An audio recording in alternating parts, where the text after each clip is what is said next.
حضرات مومنین السلام علیکم۔ مسلسل عزائے فاطمیہ کا سلسلہ جاری ہے۔ ہم پرسہ پیش کرتے ہیں امام زمانہ کی بارگاہ میں بی بی فاطمہ الزہرا سلام اللہ علیہا کا۔ اس وقت آپ کے سامنے حاضر ہوا ہوں ایک آن لائن مجلس کے حوالے سے۔ مجلس کو خطاب فرمائیں گے جناب علی انوار جعفری صاحب۔ مجلس کا عنوان ہے زہرا میزان حق ہے۔ مجلس سے قبل تلاوت کلام پاک کے فرائض انجام دیں گے جناب قاری ندیم نجفی صاحب۔ بعد ختم مجلس اپنی پردرد آواز میں نوحہ خوانی کے ذریعے خراج عقیدت پیش کریں گے جناب شہباز علی کربلائی صاحب۔ اس وقت اس مجلس کو آرگنائز کیا ہے مسیحا ایجوکیشنل ویلفیئر سوسائٹی اور ماں تجھے سلام NGO نے۔ جیسا کہ آپ کے علم میں ہے کہ شہادت کے حوالے سے مسلسل گراف ایجنسی پر مجالس کا سلسلہ جاری و ساری ہے۔ انشاءاللہ آج شب میں بھی ڈاکٹر اسد عباس صاحب کے یہاں چوتھی مجلس کا انعقاد ہوگا، جس کو آیت اللہ حامد الحسن صاحب قبلہ خطاب فرمائیں گے۔ تمام مومنین سے گزارش اس میں شرکت فرمائیں۔ آئیے حضرات، اب ہم باقاعدہ طور پر مجلس کا آغاز تلاوت کلام ربانی سے کرتے ہیں اور گزارش کرتے ہیں قاری محترم جناب قاری ندیم نجفی صاحب سے کہ وہ تشریف لائیں اور تلاوت کلام پاک سے مجلس کا آغاز فرمائیں۔ اللہم صل علی محمد وآل محمد۔ اعوذ باللہ من الشیطان اللعین الرجیم۔ بسم اللہ الرحمن الرحیم۔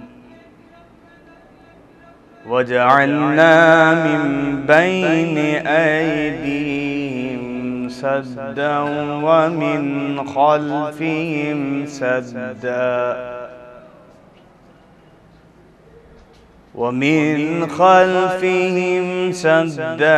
فأغشيناهم فهم لا يبصرون۔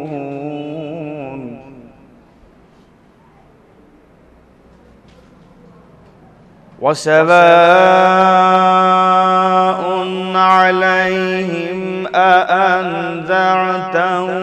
أم لم تنذرهم لا يؤمنون۔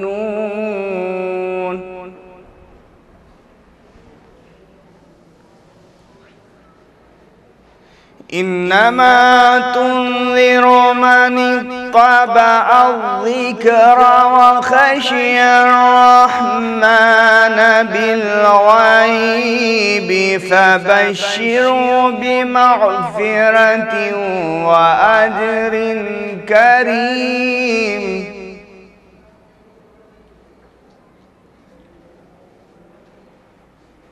إنا نحن نحيي الموتى ونكتب ما قدموا وآثارهم وكل شيء أحصيناه في إمام مبين۔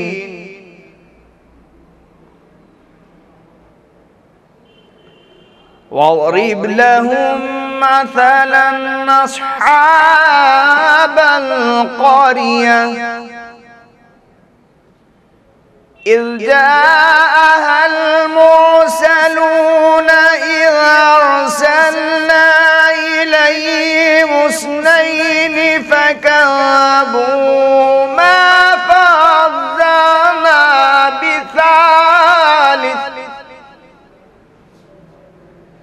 بثالث فقالوا إنا إليكم مرسلون۔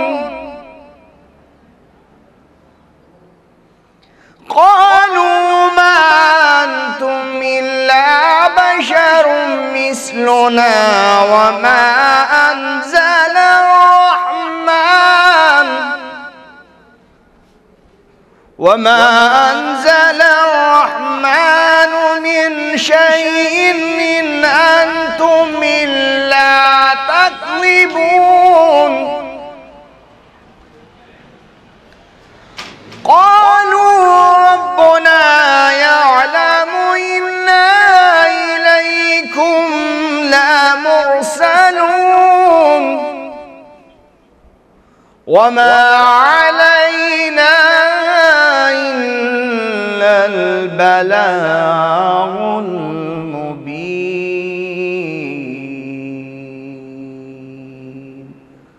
صدق الله العلي العظيم وصدق رسول النبي الكريم اللهم ارزقنا زيارة قبر الحسين وفي الآخرة شفاعة الحسين اللهم اكتبنا في زوار الحسين واجعلنا من باقين من عزاء الحسين اللهم اشرنا بلاء الحسين اللهم اشرنا في زمرة الحسين اللهم ادخلنا الجنة باب الحسين عليه السلام برحمتك يا أرحم الراحمين اللهم صل على محمد وآل محمد جزاک اللہ محترم قاری ندیم نجفی صاحب، آپ نے بہترین انداز میں تلاوت کلام پاک سے مجلس کا آغاز کیا۔ ہم گزارش کرتے ہیں جناب علی انوار جعفری صاحب سے کہ تشریف لائیں اور اپنے موضوع کے مطابق مجلس کو خطاب فرمائیں۔ فاتحہ۔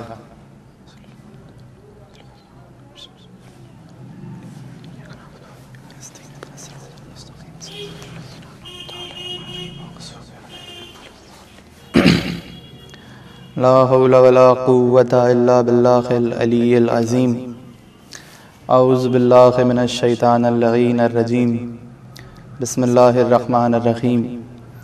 الصلاة والسلام علی سید الانبیاء والمرسلین وسیدنا ونبینا وشفیعنا وحبیب قلوبنا ومولانا ومولا الثقلین جد الحسن والحسین بالقاسم محمد صلی اللہ محمد وآل محمد وآلہ الطیبین الطاہرین المعصومین المظلومین المنتخبین المنتجبین۔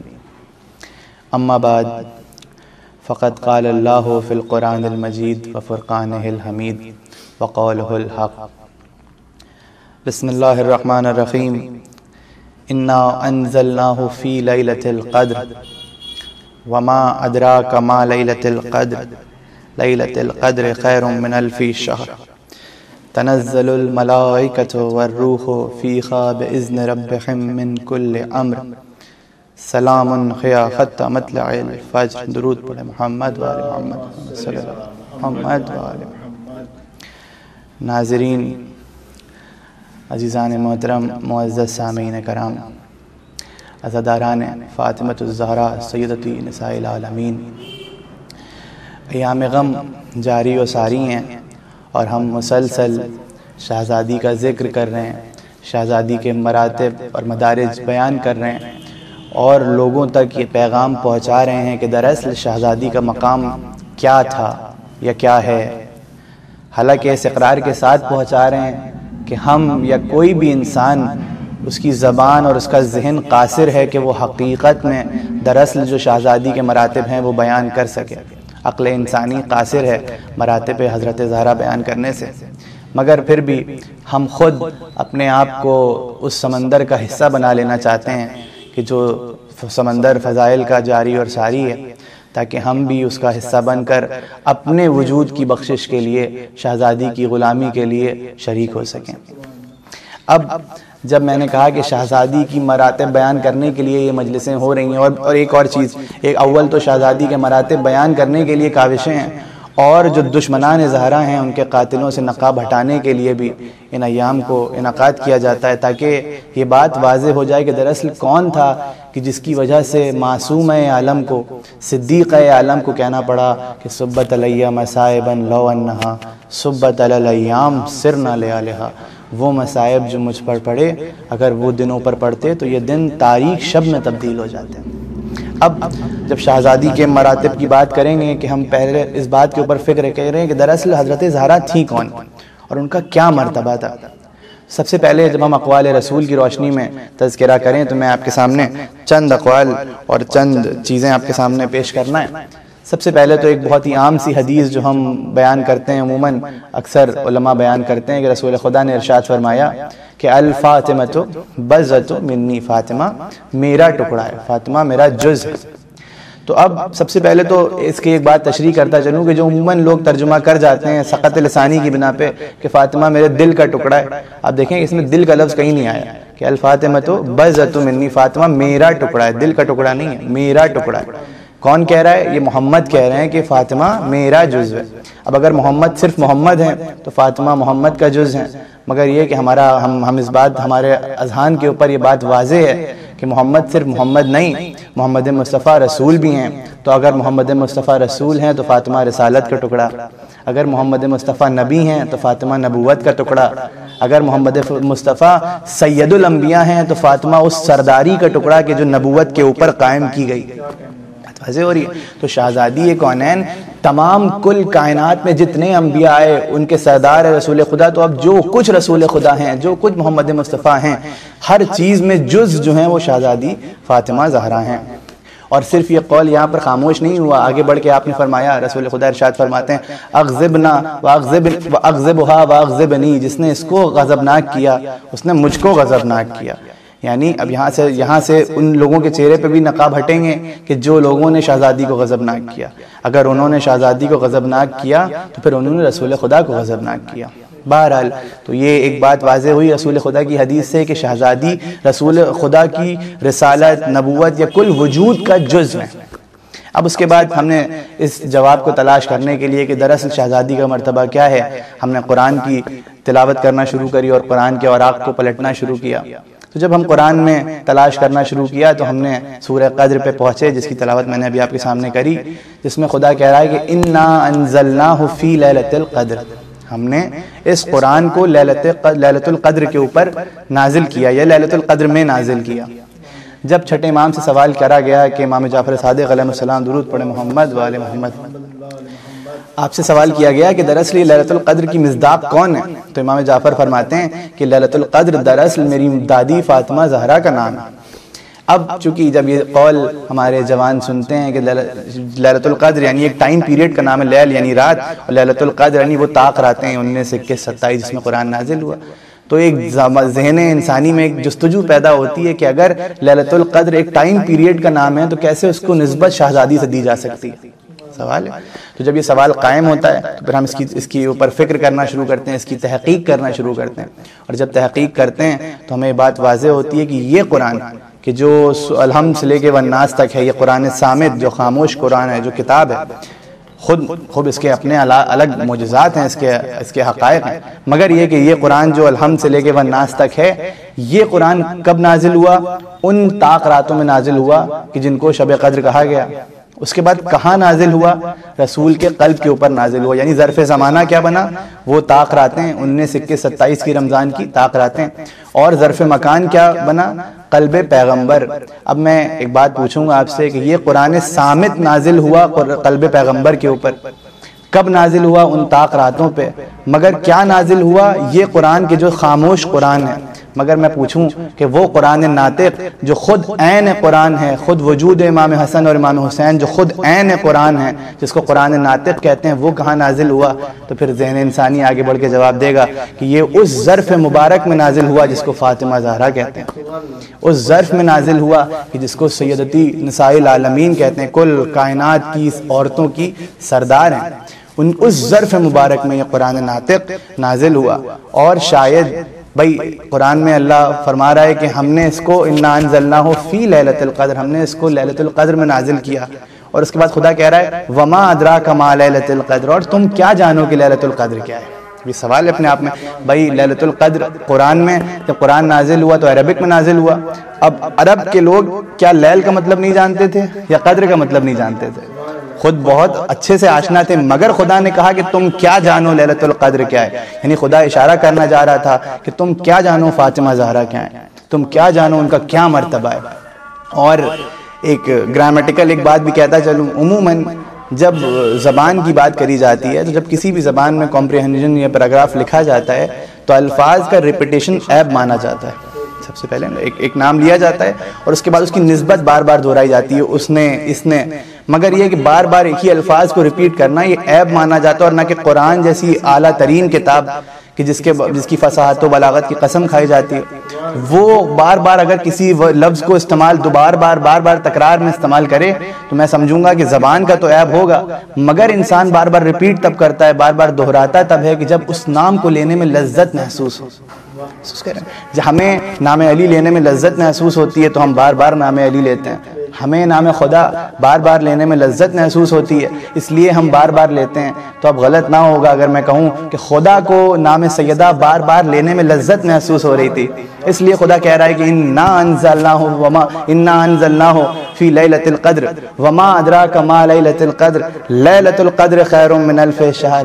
یہ بار بار استعمال ہونا اس بات کو واضح کر رہا ہے کہ خدا زہرا کے نام کو دہرانے میں لذت محسوس کر رہا ہے، خدا پسند کر رہا ہے اس چیز کو کہ اس کے بندے بار بار اس نام کو دہرائیں۔ بات واضح ہو رہی ہے؟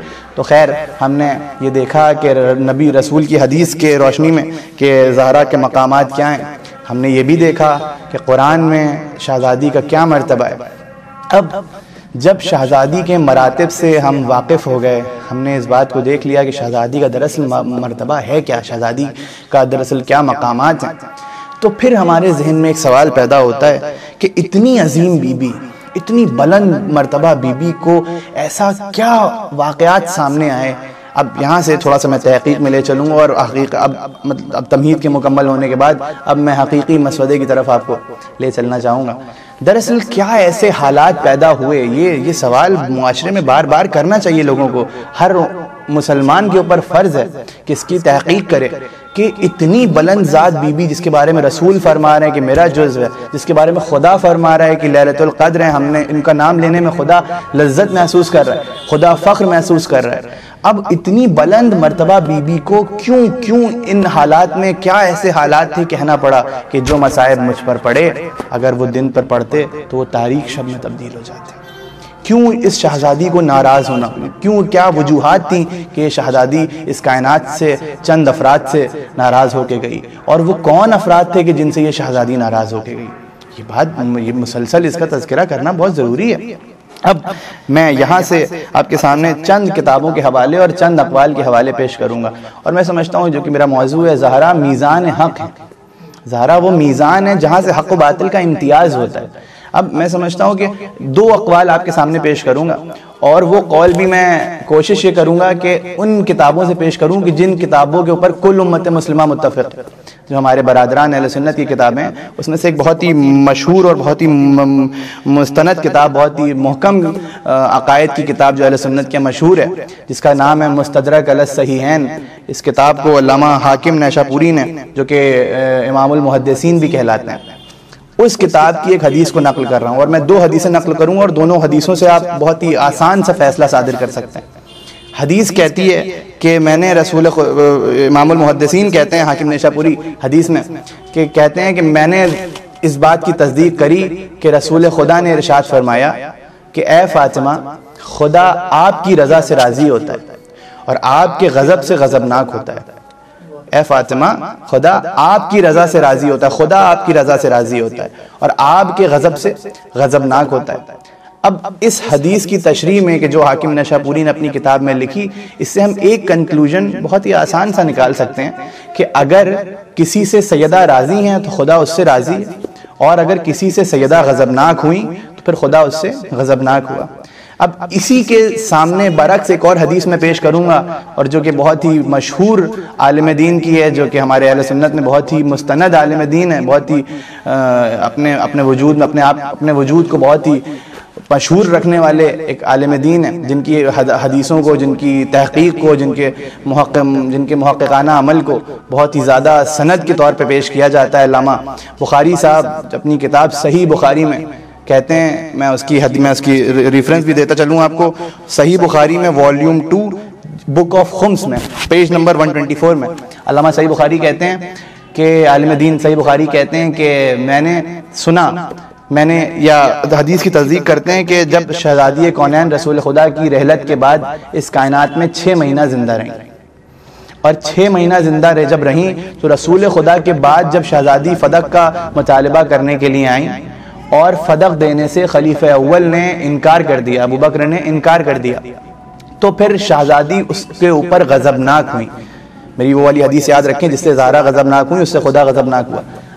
علامہ حاکم نے شاپوری کی. یہ کہتے ہیں کہ میں نے دیکھا کہ شہزادی غضبناک ہوئی، اور غضبناک ہوئی نہیں بلکہ جب تک زندہ رہیں تب تک ناراض رہیں، اور یہ وصیت امیر کائنات سے کر کے گئیں کہ یا علی میرے جنازے میں فلاں ابن فلاں فلاں ابن فلاں کو شریک نہ ہونے دیا جائے. بالکل سخت ترین وصیت شہزادی کر کے گئیں، یعنی کائنات سے جب رخصت ہوئیں تو ان سے ناراض ہو کے گئیں. اب ان دونوں حدیث جو کہ دونوں ہی ہمارے اہل سنت برادران کی حدیث ہیں، ان دونوں ہی حدیث کو اگر سامنے رکھا جائے تو خود ہی بہت آسانی سے فیصلہ صادر ہو جائے گا. ایک حدیث میں ارشاد فرمایا جا رہا ہے کہ جس سے زہرا غضبناک ہوئی اس سے اللہ غضبناک ہوا.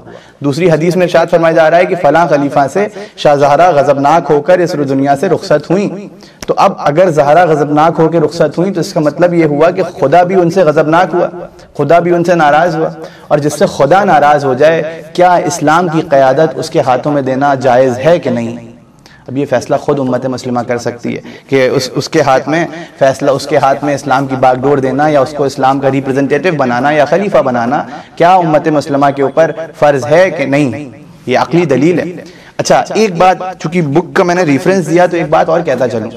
جب بھی ہمارے جوان بھائی بک کے ریفرنسز تلاش کریں، بریکٹ میں کہتا چل رہا ہوں کیونکہ میری اپنی تحقیق ہے اس لیے بیان کر رہا ہوں، جب بھی ہمارے برادران کسی بھی ریفرنس کو چیک کرنا چاہیں تو ان کتابوں سے چیک کریں کہ جو بزرگوں کے پاس سرمایہ کے طور پہ محفوظ ہیں. کیونکہ ابھی جو میں نے آپ کے سامنے بیان کرا صحیح بخاری، اس میں الگ الگ دیگر والیومز ہیں، اس کے دیگر جلدیں ہیں اس کی، اور ہر جلد میں اپنے آپ میں ایک کتاب ہے. جیسے باب خمس ہے، والیوم 2 میں باب خمس ہے، باب زکوٰۃ ہے، باب حج ہے، باب نماز ہے. جب آپ اس کتاب کو ان علماء کے پاس جا کے تلاش کریں گے کہ جن کے پاس پرانی صحیح بخاری موجود ہے تو آپ کو یہ پوری مکمل کتاب مل جائے گی. مگر چونکہ میں نے آپ کو باب خمس میں اہل بیت کے اوپر، اہل بیت کے ذیل میں کچھ تذکرہ کیا گیا ہے، تو اب میں آج آپ کے سامنے تذکرہ کرنے سے پہلے میں آن لائن ایک PDF دیکھ رہا تھا، اور یہ PDF اویلیبل ہے kalamullah.org پہ، جو کہ سعودی عرب سے آپریٹڈ ویب سائٹ ہے. جب آپ اس ویب سائٹ پہ صحیح بخاری کھولیں گے تو آپ دیکھیں گے کہ باب خمس اس سے کراپ ہو چکا ہے، اس سے ندارت ہے، اس سے غائب ہے. تو اکثر ہمارے جوان جب وسیلہ تلاش کرنا چاہتے ہیں یا جب ریفرنس کو چیک کرنا چاہتے ہیں تو ان کو ریفرنس نہیں ملتی، پھر وہ شکایت کرتے ہیں کہ بھئی آپ نے کہا تھا کہ یہ ریفرنس میں موجود ہے اور یہ ریفرنس وہاں سے ہے ہی نہیں. تو باقاعدہ اس بات کو سمجھیں کہ اس کے اوپر باقاعدہ کام ہو رہا ہے تاکہ اہل بیت کے فضائل کو جتنا کراپ کر سکیں کر دیں اپنی کتابوں سے، کیونکہ ان کتابوں سے عیاں ہو رہا ہے، ان کتابوں سے واضح ہو رہا ہے. اچھا ایک بات اس کے ذیل میں اور بیان کرتا چلوں کہ جب خدا سلامت رکھے ہمارے علماء کو، کہ ہمارے علماء مسلسل وقت در وقت ہماری اصلاح کرنے کے لیے منظر عام پہ آیا کرتے ہیں. مولانا میثم صاحب کی ایک بہت ہی خوبصورت بات میں آپ کے سامنے بیان کرتا چلوں. آپ کہتے ہیں کہ اب جو معاشرہ تیار ہو رہا ہے اس میں جب ہم فضائل کی باتیں پیش کرتے ہیں، جب اہل بیت کے فضائل اور اہل بیت کے مراتب پیش کرتے ہیں تو اکثر عموماً ہمارے درمیان کے چند افراد، ہمارے درمیان کے ہمارے اطراف میں رہنے والے، ہمارے عقائد سے متفق رہنے والے چند افراد اس بات کے اوپر طنز کرتے ہیں یا اس بات کی ایک شکایت کرتے ہیں کہ بھئی آپ نے فضائل کو بہت ہی زیادہ حد سے بڑھا دیا. اس طرح کی باتیں عموماً آیا کرتی ہیں. تو ان کے لیے ایک بات میں بیان کرتا چلوں. دراصل دیکھیں واقعات جو بھی پیش کرے جاتے ہیں، جیسے میں نے ابھی آپ کے سامنے اہل سنت برادران کی روایتوں سے، کتابوں سے 2 روایتیں پیش کری. یہ روایتیں اس بات کو ذہن میں رکھیں کہ کوئی فضائل اہل بیت کی شان میں نہیں لکھی جا رہی. یہ باتیں کوئی اہل بیت کی شان سے متفق عقائد سے متفق رکھنے والا انسان نہیں لکھ رہا. یہ روایتیں وہ لکھ رہے ہیں کہ جو ان کی ولایت کے قائل نہیں ہیں. اب وہ جب لکھ رہے ہیں تو وہ جتنا ہو سکتا ہے قلم کھینچ کے لکھیں گے، تاریخ سمیٹ کے لکھیں گے، کم سے کم کر کے لکھیں گے.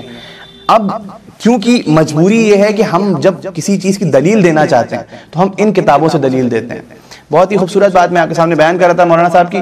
وہ کہتے ہیں کہ ابھی جو گزشتہ دور گزرا، جو ریسنٹ ٹائم گزرا، تقریباً 100 سال 200 سال 150 سال کے آس پاس یہ دور گزرا مناظرے کا، ڈیبیٹ کا. اور جب ڈیبیٹ ہوا کرتی تھی تو علماء ان کی کتابوں سے جن سے ڈیبیٹ ہوتی تھی، اپنے جو سامنے مقابل میں لوگ موجود ہوتے تھے ان کی کتابوں سے ریفرنسز دیا کرتے تھے. اچھا ان کی کتابوں سے کیوں دیتے تھے؟ کہ حقیقت میں جیت وہی ہے, حقیقت میں بات پروو ہی تب ہوتی ہے کہ جب ان کی کتابوں سے بات کو پروو کیا جائے. مثلا ابھی اگر ہمارا کسی کرسچن سے ہماری ڈیبیٹ ہو جائے, کرسچن سے ہمارا مناظرہ ہو, تو جب ہمارا مناظرہ ہوگا تو ہم انجیل سے دلیل دیں گے, قرآن سے تھوڑی نہ دیں گے. انجیل سے دلیل دے کے اس کو اپنی بات کا قائل کریں گے. اگر ہمارا کسی یہودی سے مناظرہ ہوگا تو ہم اس میں ہبریو کی کتاب جو اس کی تورا موجود ہے, ہم توریت سے دلیل دیں گے, اور توریت سے دلیل دے کے اس کو اپنی بات کا قائل کریں گے, قرآن سے نہیں دیں گے. تو جب مناظرہ ہوتا تھا تو غیروں کی کتاب سے دلیلیں دی جاتی تھیں تاکہ وہ اپنی بات کے قائل ہو جائیں. اچھا اس سے فائدے بہت ہوئے اور مسلسل لوگوں کو قائل کرا گیا اور حقائق کو پیش کیا گیا, مگر ایک بہت ہی میں سمجھتا ہوں بہت ہی ذرا سا سلائٹ نقصان بھی ہوا. نقصان کیا ہوا؟ نقصان کیا بلکہ اس کو یوں کہوں کہ غلط میسج لوگوں کے ذہن تک چلا گیا, لینے والے اتنی ظرفیت نہیں رکھتے تھے. ہوا کیا, جب ان کی کتابوں سے دلیل گئی تو معاشرہ جو سامعین تھے وہ ان دلیلوں کو سن کے انہی فضائلوں کے عادی ہو گئے کہ جو ان کی کتابوں سے بتائے جاتے تھے. اب جب ان کی کتابوں سے جو فضائل بتائے جاتے تھے ان کے ذہنی سطح اس کی عادی ہو گئی, تو پھر جب اب اپنی کتابوں سے فضائل پڑھے جاتے ہیں تو انسان کہتا ہے کہ اب آپ زیادہ بڑھائے دے رہے ہیں, اب آپ حد سے زیادہ اوپر لیے چلے جا رہے ہیں, اب آپ غالی ہو گئے, اب آپ حد سے اوپر ان کے فضائل کے درجے کو اوپر لے جا رہے ہیں, جبکہ یہ حقائق ہیں جو ہماری کتابوں میں محفوظ ہیں. مگر یہ کہ اب ان کتابوں کو بھی جتنا ہو کوشش یہ کری جا رہی ہے, جب ان کی آن لائن پبلشنگ ہو, اور یہ بات مسلسل میں بتایا کرتا ہوں اپنی مجلس میں کہ کوشش یہ کریں کہ جو پرانی کتابیں جو صحیفے ہیں علماء کے پاس ان کو محفوظ کریں. اگر وہ کتابیں ہمارے درمیان سے ضائع ہو گئیں تو پھر ہم تک حق نہیں پہنچ پائے گا, ہم حق سے محروم رہ جائیں گے. بہرحال میں نے بات کہی کہ اپنی کتابوں سے جب فضائل پڑھیں تو اس میں جو مراتب ہیں اہل بیت کے, اس سے اپنے آپ کو آشنا کریں, اور ان مراتب سے کبھی بھی رخ نہ موڑیں. کبھی یہ مت کہیں کہ یہ حد سے زیادہ ہو رہا ہے, ہم ان کی شان میں کیا حد سے زیادہ بنائیں گے, ہم ان کو کیا حد سے بڑھائیں گے. وہ خود بہت بڑھے ہوئے ہیں, جس کو خدا بلند کر دے اس کو ہم کیا بلند کریں گے, بلکہ ہم ان سے متصل ہو کر اپنے وجود کو بلند کرنے کی کوشش کرتے ہیں تاکہ ہم ان سے منسلک ہو جائیں, تاکہ ہمارے وجود میں کچھ بلندی آ جائے. بہرحال یہ بات بریکٹ میں آ گئی کہ میں نے بیان کر دی. خیر میں نے آپ سے کہا کہ شہزادی سے میں نے 2 حدیثیں پیش کری, دونوں ہی حدیثیں ان کی کتابوں سے, اور یہ ان کی کتابوں سے پیش کرنے کا ریزن بھی بتا دیا کہ کیا وجہ تھی. اس وقت میں نے آپ کے سامنے بیان کیا کہ شہزادی ناراض گئیں. اب ناراض ہوئی تو کیوں ہوئی؟ ایک ذہن انسانی میں ایک جستجو پیدا ہوتی ہے نا کہ آخر کیا وجوہات تھیں کہ شہزادی اس دنیا سے ناراض ہو کے گئیں. ایک سوال پیدا ہوتا ہے کہ کیا وجہ تھی کہ شہزادی اس کائنات سے ان حضرات سے ناراض ہو کے گئیں کہ جنہوں نے ان کا دل دکھایا. جب ہم اس کی تلاش کرتے ہیں, اس کی تفتیش کرتے ہیں, تو پھر ہم دیکھتے ہیں کہ شہزادی کے اوپر جلتا ہوا دروازہ بھی گرایا گیا. تب ہم دیکھتے ہیں شہزادی فدق کے مطالبے کے لیے آئیں, اپنے حق کے مطالبے کے لیے آئیں, مگر آپ کو ان کے حق سے محروم کر دیا گیا. ایک بات میں بیان کرتا چلوں, عموماً ممبر سے ہم یہ بات کہتے ہیں کہ شہزادی دراصل فدق کے لیے اپنا حق مانگنے آئی تھی, فدق کا حق مطالبہ کرنے آئی تھی. جب ہم یہ کہتے ہیں تو ہمارے ذہن میں ایک بات آتی ہے کہ دراصل ایسا تھا کیا مسئلہ فدق کا کہ شہزادی اس کے لیے دربار میں آنا پڑا. یہ سوال ہے نا ہمارا کہ ایسا فدق میں تھا کیا, اور اگر شہزادی اپنے حق کے لیے مطالبے کے لیے آئی تھی تو جو کل کائنات کی ملکہ ہو, جس کے صدقے میں کل کائنات پل رہی ہو, کیا ضرورت تھی کہ شہزادی کو اس ایک باغ کے خطے کے مطالبے کے لیے دربار میں آنا پڑا. تو میں یہاں سے ایک ریسرچ اور ایک انالیسس آپ کے سامنے پیش کروں, اور بس پھر اس کے بعد ربط مصائب ختم دعا. جب ہم فدق کی تاریخ پڑھتے ہیں تو دراصل میں ایک بات کہتا چلوں کہ شہزادی اپنے حق کے لیے, صرف اپنے حق کے مطالبے کے لیے نہیں آئیں, یقیناً اپنے حق کے مطالبے کے لیے آئیں, مگر صرف اپنے حق کے مطالبے کے لیے نہیں آئیں, شہزادی کل امت مسلمہ کے حق کے مطالبے کے لیے آئیں. اب چونکہ میں نے ایک دعویٰ رکھ دیا ہے تو اس دعوے کی تشریح بھی ہونی چاہیے, اس دعوے کی دلیل بھی ہونی چاہیے. جب ہم فدق کی تاریخ اٹھا کے دیکھتے ہیں اور ہم دیکھتے ہیں کہ فدق کا معاملہ دراصل تھا کیا, تو فدق کی تھوڑا سا ہسٹری میں آپ کو لے چلوں اپنے ناظرین کو, تاکہ بات واضح ہو جائے اچھی طرح کہ فدق کا مسئلہ کیا تھا. فدق ایک باغ تھا, اور اتنا بڑا باغ تھا کہ جس سے اتنا ریونیو آتا تھا کہ جس ریونیو سے حکومت کی 1/3 ٹریجری بھر جایا کرتی تھی. حکومت کا جو خزانہ تھا وہ 1/3 خزانہ بھر جایا کرتا تھا, اتنا ریونیو فدق سے آتا تھا. اس کی ایک دلیل بھی ہے کہ جس وقت ایک روایت ہے آپ کے عشت اللمات کی ایک روایت ہے جس میں یہ درج ہے کہ جب فدق ایک بار ابو بکر نے چاہا کہ میں زہرا کے نام فدق کر دوں، یہ میں ان کی روایت بتا رہا ہوں، میں اس سے متفق نہیں ہوں، چاہا کہ میں نام کر دوں، تو خلیفہ دوم عمر دوڑتے ہوئے آئے اور انہوں نے کہا کہ ابو بکر یہ آپ کیا کر رہے ہیں؟ اگر آپ زہرا کے نام فدق کر دیں گے تو اس امت مسلمہ کو جو ہے بانٹیں گے کیا کہ یہ آپ کی طرف ہو جائے، کیونکہ یہ خود بخود آپ سے آلریڈی آپ سے جنگ کے اوپر آمادہ ہیں۔ یہ روایت ان کی کتاب کی ہے۔ یعنی خلاصہ یہ کہ فدق اتنا بڑا باغ تھا کہ جہاں سے اتنا ریونیو آتا تھا کہ امت مسلمہ اس کے ٹکڑوں پہ پل سکتی تھی۔ اچھا یہ آیا کہاں سے تھا؟ جب لشکر اسلام جنگ خیبر فتح کر چکا، اور جنگ خیبر فتح کرنے کے بعد جب آخری قلعہ خیبر کا بچا، تو خیبر ایک بہت ہی بڑا خطہ تھا جہاں پہ یہودی رہا کرتے تھے، آل یہود رہا کرتے تھے، اور وہاں پر ایک باغ تھا جس کو فدق کہا کرتے تھے، اور یہ فدق بہت ہی یہ اس پورے خیبر کا سب سے پرائم پارٹ تھا جس کو فدق کہتے تھے۔ یہاں پر بہت ہی کھیتی اور کاشت ہوا کرتی تھی، یہاں پہ درخت ہوا کرتے تھے، اور کھجور کا بہت ہی اچھا تجارت کا سرمایہ یہاں پہ محفوظ تھا، اور کھجور کے ساتھ ساتھ تمام تر معاملات جو تاجران کے جو معاملات ہوا کرتے تھے، جسے آج کے زمانے میں کہیں کہ اکنامک ہب تھا یہ وہاں کا، SEC اسپیشل اکنامک زون تھا وہاں کا، جہاں پر تمام تجارت ہوا کرتی تھی۔ اب اس فدق کے معاملے میں ہوا یہ کہ جب لشکر اسلام جنگ فتح کر چکا تو آخری قلعہ جب خیبر کا بچا تو انہوں نے رسول خدا سے صلح نامہ طے کر لیا، یعنی نے ایک پیس ٹریٹی سائن کر لی، اور جب صلح نامہ ہو گیا تو انہوں نے تحفے کے طور پہ فدق کو رسول کو دیا، رسول خدا کے سامنے تحفے کے طور پہ فدق پیش کیا۔ کس نے؟ آل یہود نے، کہ جو خیبر میں رسول کے مقابل تھے۔ جب یہ خیبر فدق رسول خدا کے لیے تحفے میں پیش کرا گیا تو اس سے بات واضح کیا ہوئی؟ دیکھیں ایک بات ذہن میں رکھیں، اصولاً اسلام کا ایک اصول ہے کہ جو چیز لشکر اسلام جنگ کر کے حاصل کرے وہ کہلاتا ہے مال غنیمت۔ مال غنیمت کیا ہوتا ہے؟ مال غنیمت وہ ہوتا ہے کہ جس میں لشکر اسلام مکمل جنگ کرے اور جنگ کرنے کے بعد وہ حصے کو حاصل کرے۔ جب وہ حصہ مال غنیمت کے طور پہ لشکر اسلام کو مل جاتا ہے تو پھر اس کو تمام فوج میں تقسیم کر دیا جاتا ہے، مگر وہ حصہ کہ جو سامنے والا مقابل ایک تحفے کے طور پہ عطا کرے وہ مال غنیمت نہیں، وہ مال فے کہلاتا ہے، اور وہ اس کے اوپر صرف اور صرف سپریم کمانڈر کا حق ہوتا ہے، جو جس کی قیادت میں لشکر چل رہا ہوتا ہے اس کا حق ہوتا ہے۔ تو فدق دراصل مال غنیمت نہیں، مال فے تھا کہ جس کو رسول خدا کو ہدیہ کرا گیا تھا۔ اور خیبر کے اور بھی پارٹ تھے، النطاط ایک پارٹ تھا، ایک شق ایک پارٹ تھا، الکتیبہ ایک پارٹ تھا، مگر جو فدق رسول خدا کو دیا گیا یہ مال فے تھا۔ اب جب رسول خدا کے پاس یہ فدق آ گیا تو رسول خدا اس فدق سے کیا کرتے تھے؟ ظاہر ہے میں نے آپ کو بتایا کہ اس سے ریونیو جنریٹ ہوتا تھا جس سے امت مسلمہ کے تمام ضروریات کو پورا کیا جاتا تھا۔ یہ میں مکمل تاریخی سند کے ساتھ پیش کر رہا ہوں آپ کے سامنے۔ رسول خدا اس پیسوں سے، ان ریونیو سے تمام امت مسلمہ کے مسائل کو حل کرتے تھے۔ اچھا ہوا کیا تھا؟ جب رسول خدا کی ذات اس کائنات میں آئی، آپ کی ذات بابرکت اس دنیا میں تشریف لائی تو آپ نے معجزات بھی دکھائے، ہمارے سامنے معجزات ہیں کہ شق القمر کا واقعہ یا مولا کائنات نے کس طرح سورج کو پلٹایا۔ تو یہ واقعات اب جب چاند دو ٹکڑے ہوگا تو کیا یہ صرف عرب کو نظر آئے گا؟ ایسا تو نہیں ہے نا، تمام کائنات چاند دیکھتی ہے اور اس نے دیکھا کہ بھئی یہ ہو کیا رہا ہے، کیا قیامت نزدیک ہے؟ تو لوگوں کے نجومیوں نے بتایا یا راجاؤں کے نجومیوں نے بتایا کہ عرب میں ایک اوتار موجود ہے کہ جو اپنے معجزات سے یہ تمام عمل انجام دے رہا ہے۔ تو لوگ الگ الگ جگہوں سے ہجرت کر کے، مائگریٹ کر کے رسول خدا کے اطراف میں آ کے بس گئے تھے، مہاجرین رسول خدا کے آس پاس آ کر رہنے لگے تھے۔ اب جب یہ رہنے لگے آ کے تو ظاہر ہے کہ جب رسول خدا کی ذات اتنی بابرکت تھی تو اس سے متاثر ہو کر، اس سے انفلوئنس ہو کر یہ وہیں پر بس گئے۔ اب جب کوئی ہجرت کر کے مہاجرین، اب مہاجر اپنے وطن سے رسول خدا کے پاس آ کے بسا تو ظاہر ہے کہ اس کی بنیادی ضرورتیں بھی تھیں، اس کی بیسک نیسیسٹیز تھیں۔ وہ ضروریات زندگی پوری کس طرح ہو رہی تھی؟ وہ اسی فدق کے پیسے سے پوری ہو رہی تھی۔ رسول خدا غربا کی ضرورتوں کو، مساکین کی ضرورتوں کو، فقراء کی ضرورتوں کو پورا کر رہے تھے۔ تھوڑی دیر میرے ساتھ رہیں گے، بات بالکل عیاں ہو جائے گی فدق کا مسئلہ کیا تھا۔ رسول خدا ان تمام ضرورت مندوں کو، مساکین کو، فقراء کو پال رہے تھے اس فدق کے پیسے سے تاکہ ان کی بیسک ضرورتیں پوری ہو سکے۔ جب رسول خدا اس کائنات سے جانے والے تھے تو آپ نے اپنے نزدیک کسی کو عادل نہ پایا سوائے علی و فاطمہ کے، اس لیے آپ نے وہ فدق فاطمہ کو عطا کیا کہ اب میرے بعد بیٹی آپ امیر کائنات علی ابن ابی طالب کی مدد سے ان تمام امور کو اسی طرح انجام دیں جیسے میں انجام دے رہا ہوں۔ اچھا ایک بات یہاں سے اور بیان کرتا چلوں، رسول خدا نے وہ فدق کیوں شہزادی کو ہی دیا اور کسی کو نہیں دیا؟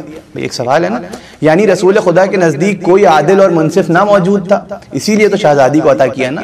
یہیں سے ہی بات واضح ہو جائے گی رسول خدا کا قریب ترین اس وقت کون تھا، مگر یہ کہ رسول خدا نے شہزادی کو عطا کیا، اور کچھ رسول خدا کی رحلت کے بعد مولا کائنات اور شہزادی نے ابتدا میں کچھ ان تمام امور کو اسی طرح انجام دینا شروع کیا، مگر یہ کہ جب فدق غصب ہو گیا، کانفسکیٹ ہو گیا، تو غصب ہونے کے بعد اب کیا مسئلہ تھا؟ جب فدق غصب کر لیا اور غاصبین فدق نے ان تمام امور کو اس طرح انجام نہ دیا کہ جس طرح زہرا انجام دے رہی تھی، یا جس طرح امیر کائنات انجام دے رہے تھے، زہرا شہزادی اور امیر کائنات مل کے انجام دے رہے تھے، جب وہ تمام طرز امور اس طرح سے پورے نہیں ہوئے تو غربا تک ان کو فائنینشیل ایڈ یا ضرورت کے لیے جو مدد پہنچتی تھی وہ نہیں پہنچی، جو فقراء تک ضرورت کے لیے مدد پہنچتی تھی وہ نہیں پہنچی۔ جب فقراء اور ضرورت مندوں تک اور مساکین تک وہ چیزیں نہیں پہنچی تو پھر ان کے گھر میں بھی فاقے ہونے لگے، ان کے گھر میں بھی پریشانیاں ہونے لگی، اور صرف پریشانیاں ہی نہیں ہونے لگی، کچھ ایسے بھی تھے کہ جب وہ عاجز ہو گئے زندگی سے تو پھر وہ اپنے مذہب کی طرف پلٹنے لگے۔ دیکھیں یہ پورا یہ حقائق ہیں۔ جب زہرا نے یہ دیکھا کہ لوگوں کی ضرورتیں نہیں پوری ہو رہی ہیں، انسانیت کا درد زہرا کے دل میں تھا، شہزادی نے دیکھا کہ کس طرح فقراء پریشان ہیں، کس طرح ضرورت مند پریشان ہیں، ان کے گھر میں فاقے ہو رہے ہیں، تو پھر زہرا اس درد کو لے کے دربار میں آئی۔ بات واضح ہو رہی ہے۔ اب شہزادی، یہ صرف شہزادی زہرا نہیں آئی ہیں، بلکہ نبوت کا جو عمل انجام دے کے گئے تھے رسول اللہ، اس کی ریپرزنٹیٹو بن کے آ رہی ہیں، یعنی تمام انبیاء جو پیغام حق کائنات میں پہنچانے آئے تھے، شہزادی نے دیکھا کہ میرے بابا کی محنتیں ضائع ہو رہی ہیں، لوگوں تک ان کی ضروریات پوری نہیں ہو رہی ہیں، تو شہزادی سے جب یہ دیکھا نہ گیا، اس لیے شہزادی دربار میں آئی۔ اب یہ زہرا اکیلی نہیں آئی ہیں، یہ تمام نبیوں کی محنتیں دربار میں آئی ہیں، یہ رسول کی رسالت کی محنتیں دربار میں آئی ہیں۔ اچھا جب ہم یہ کہیں گے تو یہاں سے ایک بات اور واضح ہو جائے گی جو میرا اہم ہدف ہے اس مجلس کا، کہ جب زہرا، یہ صرف زہرا نہیں، یہ کل اسلام آیا ہے دربار میں، تو پھر جو سامنے بیٹھا ہوا ہے وہ صرف زہرا کا گنہگار نہیں ہے، وہ اس وقت کی امت مسلمہ کا بھی گنہگار ہے، وہ صرف زہرا کا گنہگار نہیں ہے بلکہ وہ رسول کی رسالت کا بھی گنہگار ہے، وہ صرف زہرا کا گنہگار نہیں ہے بلکہ وہ نبی کی نبوت کی محنتوں کا بھی گنہگار ہے۔ کیوں؟ کیونکہ وہ ان تمام محنت رسالت اور تمام کاوش نبوت کو پامال کر رہا تھا اپنے عمل سے۔ اس نے صرف زہرا کو انکار نہیں کیا، اس نے کل نبوت کو انکار کر دیا، وہ منکر نبوت ہو گیا، وہ منکر رسالت ہو گیا، اس نے رسالت کو انکار کر دیا۔ جب اس نے انکار کر دیا تو پھر اب ہم عقل انسانی کتنی ضعیف ہو گئی کہ اس بات کو نہ سمجھ سکی کہ جو کل اسلام کا گنہگار ہو جائے اس کو اسلام کی قیادت کس طرح سے سونپ دی جائے، اس کو اسلام کا لیڈر کس طرح سے بنا دیا جائے۔ یہ ہماری ضرورت ہے اور اس کو ہم پیش کریں، بار بار پیش کریں کہ زہرا کا گنہگار فقط زہرا کا گنہگار نہیں ہے، فقط شہزادی کا گنہگار نہیں ہے۔ وہ اور بات ہے کہ شہزادی خود کل مکمل اسلام ہے، مگر یہ کہ پھر بھی دنیاوی طور پر جو لوگوں کو سمجھنے کے لیے بات پیش کری جائے کہ جب اس وقت کے تمام ضرورتوں کو پورا نہیں کیا، تمام امور کو انجام نہیں دیا، تو پھر وہ ان سب کا گنہگار ہے کہ جو اس وقت موجود تھے۔ یہ سب چیزیں بہت ضروری ہیں سمجھنا اور تمام لوگوں تک پہنچیں کہ قیادت ان کے ہاتھ میں تھی کہ جو گنہگار زہرا ہیں اور گنہگاران اسلام ہیں، وہ شہزادی کے گنہگار ہیں، وہ علی ابن ابی طالب کے گنہگار ہیں۔ عزیزان محترم، ہم مسلسل مصائب پیش کرتے ہیں اور یہ باتیں مصائب کی بیان کرتے ہیں کہ کس طرح سے شہزادی کے اوپر جلتا ہوا دروازہ گرا دیا گیا۔ ہم مسلسل ان ایام میں مصائب کا تذکرہ کر رہے ہیں، مگر میں بتاؤں آپ کو کہ میں تاریخ کے کچھ حوالے، ایک بہت ہی مستند کتاب کامل الزیارات جس میں علامہ ابن قلوے اس کتاب کے مصنف ہیں، اور ایک اور کتاب احتجاج تبریسی، اس میں کس طرح سے شہادت زہرا کو بیان کرا گیا ہے، میری ہمت نہیں ہے کہ میں اس طرح سے بیان کر سکوں۔ تاریخ لکھتی ہے، عموماً ہم لکھتے ہیں نا کہ در زہرا کو جلا دیا گیا تھا، دروازے زہرا کو جلا دیا گیا تھا۔ احتجاج تبریسی میں یہ بات درج ہے کہ یہ پروپوگنڈا بہت پہلے سے تھا۔ رسول خدا کی آنکھ بند ہونے سے پہلے اس بات کی کوشش کری جا رہی تھی کہ کس طرح سے ہم کو مہم اپنانی ہے اور کس طرح سے اہل بیت کو سرداری سے ہٹا دینا ہے۔ تاریخ لکھتی ہے کہ زہرا کے صرف دروازے کا محاصرہ نہیں کرا گیا تھا، پورے گھر کے چاروں طرف لکڑیاں لگا دی گئی تھیں۔ اسی لیے کہنے والے نے جب کہا تو باغی مدینہ نے یہ نہیں کہا کہ زہرا ہم دروازے کو جلا دیں گے، جب زہرا نے کہا کہ کیا تم اس گھر کو جلا دو گے کہ جس میں رسول کے نواسے رہتے ہیں، کیا تم اس گھر کو آگ لگا دو گے جس میں فاطمہ، جس میں میں رہتی ہوں، میں انا فاطمہ تو بنت محمد؟ تو کہنے والے نے کہا کہ کوئی رہتا ہو باہر، علی کو باہر نکالو ورنہ ہم اس گھر کو آگ لگا دیں گے۔ یہ گھر کو آگ لگانے کا مطلب ہی یہی تھا کہ تیاری پورے گھر کو جلانے کی تھی، پورے گھر کو آگ لگا دینے کی تھی، صرف دروازے کو لگانے کی نہیں تھی۔ ہاں مگر تاریخ نے یہ لکھا کہ آگ صرف دروازے پہ لگائی گئی، اور دروازے پہ جو لکڑیاں جمع کری گئیں یہ کوئی عام لکڑی نہیں تھی۔ یہ احتجاج تبریسی کی بہت ہی سب تاریخ میں درج ہے، یہ عام لکڑی نہیں تھی بلکہ یہ وہ لکڑیاں تھی کہ جن لکڑیوں کو جمع کرا گیا تھا اس طرح سے کہ یہ وہ لکڑیاں تھیں کہ ان کے شعلے زیادہ دھڑکتے تھے، زیادہ اٹھتے تھے، اور جب یہ لکڑی بجھ جایا کرتی تھی تو اس کی بجھنے کے بعد یہ دیر تک دہکتی رہتی تھی۔ یہ لکڑیاں شہزادی کے دروازے پہ لائی گئیں، اور ایک بڑی سخت روایت ہے کہ چند افراد شہزادی کے دروازے پہ نہیں آئے، کل 300 افراد دروازہ زہرا پہ آئے۔ اب آپ محسوس کریں اس شہزادی کی مظلومی کہ جس کے ساتھ چھوٹے چھوٹے بچے ہیں جو رسول کے نواسے ہیں، ایک شوہر ہے جو قرآن جمع کر رہا ہے، اور اس کے دروازے پہ 300 افراد جلانے کے لیے، گھر کو جلانے کے لیے آمادہ ہیں۔ کیوں جلانے کے لیے آمادہ ہیں؟ صرف اس لیے کہ علی کو باہر نکالو ورنہ ہم گھر کو آگ لگا دیں گے۔ ایک مرتبہ زہرا نے کہا کہ کیا تم اس گھر کو آگ لگا دو گے کہ جس میں رسول کے نواسے رہتے ہیں؟ تو کہنے والے نے کہا کہ کوئی رہتا ہو۔ ایک مرتبہ تاریخ لکھتی ہے، بہت سخت روایت ہے، میں آپ کے سامنے پیش کر رہا ہوں، وہی ہوا جو کہنے والے نے کہا، میں نام نہیں لینا چاہ رہا۔ کہنے والے نے کہا کہ میں آگ لگا دوں گا، اور دروازہ زہرا پہ آگ لگا دی گئی، اور جب آگ لگا دی گئی تو دروازہ جلنا شروع ہوا، اور جب دروازہ جلنے لگا، تاریخ لکھتی ہے کہ جب دروازہ جل گیا تو قنفذ نے دروازے کے اوپر لات ماری، اور دروازہ کچھ اس طرح سے دیوار سے اٹک گیا کہ دیوار کے ایک طرف زہرا تھی، دیوار کے بیچ میں زہرا تھی، ایک طرف دروازہ تھا، ایک طرف دروازہ تھا، ایک طرف دیوار تھی، اور بیچ میں زہرا تھی۔ تاریخ لکھتی ہے، میں روایت میں پڑھ نہیں سکتا وہ روایت، تاریخ لکھتی ہے کہ ایک لعین آگے بڑھا، اس نے اپنے پیر سے دیوار کا سہارا لیا اور اپنی پیٹھ کو دروازے پہ ٹیکا، اور پوری طاقت کے ساتھ دروازے کو دبانا شروع کیا، اور اتنا دبایا کہ دروازے میں ایک کیل تھی، وہ کیل زہرا کی پسلیوں میں پیوست ہو گئی، زہرا کی پسلیوں میں کیل پیوست ہوئی، زہرا کی پسلیاں چور چور ہو گئیں، جناب محسن کی شہادت ہو گئی۔ زہرا نے آواز دی، فضہ میری خبر لو، فضہ لعنت اللہ علی قوم الظالمین، انا للہ و انا الیہ راجعون، رضا بقضائہ و تسلیما لامرہ۔ بار الہ تیری بارگاہ میں دعا گو ہیں کہ ہماری اس مختصر سی عبادت کو قبول فرما، ہمارے گناہان صغیرہ اور گناہان کبیرہ کو معاف کر دے، ہمیں دراصل غلام سیدہ بننے کی توفیق عطا فرما،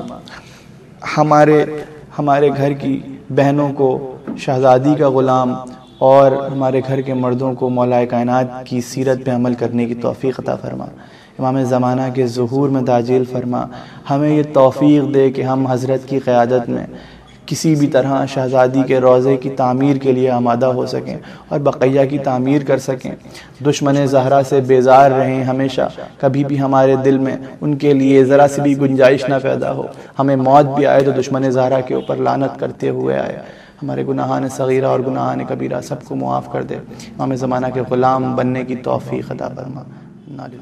جزاک اللہ محترم جناب علی انوار جعفری صاحب، آپ نے بہترین بیان سامعین کے درمیان پیش کیا، خدا آپ کے علم میں مزید اضافہ فرمائے۔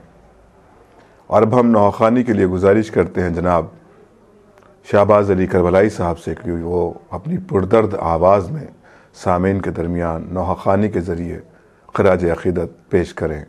تنہائی علی کی، تنہائی علی کی،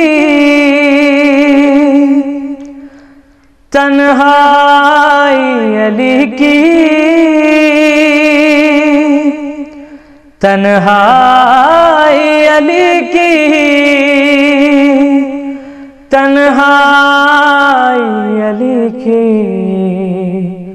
ہے زہرا تیری تنہائی ہے، تنہائی علی کی، ہے زہرا تیری تنہائی ہے، تنہائی علی کی، ہائے غم میں تیرے جاتی رہی، ہائے غم میں تیرے جاتی رہی، بینائی علی کی تیرے تنہائی ہے، تنہائی علی کی ہے زہرا، تیری تنہائی ہے، تنہائی علی کی۔ دربار میں ظالم کے گئیں بنت پیمبر، کیا وقت تھا کچھ کہنا سکا فاتح خیبر، ہائے ہنستے رہے غربت پہ تماشائی علی کی تیری تنہائی ہے، تنہائی علی کی۔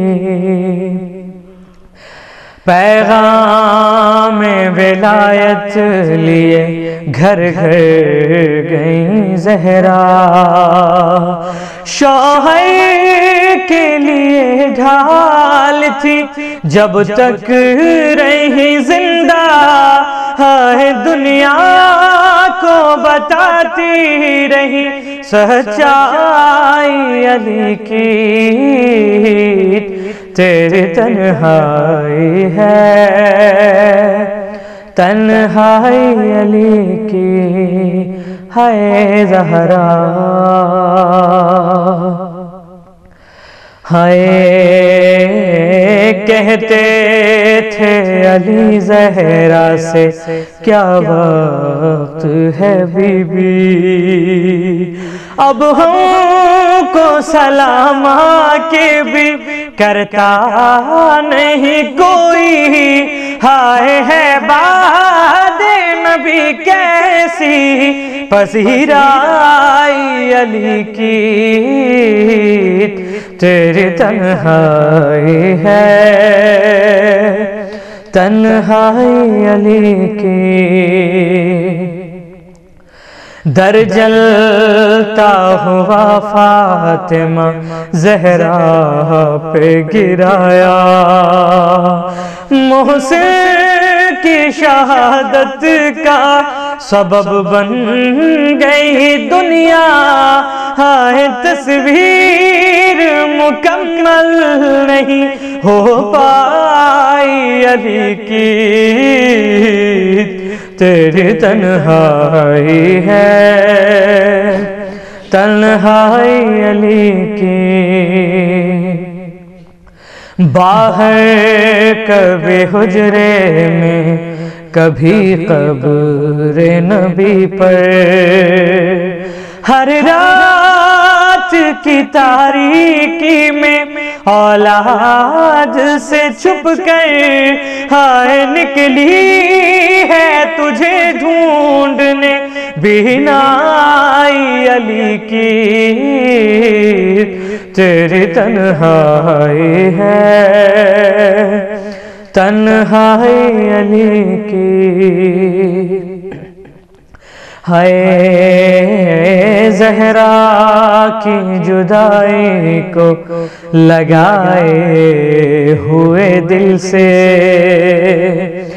25 برس مولا نے چپ چاپ گزارے، ہائے ایک حجرے میں کل دنیا سمٹ آئی علی کی تیری تنہائی ہے، تنہائی علی کی۔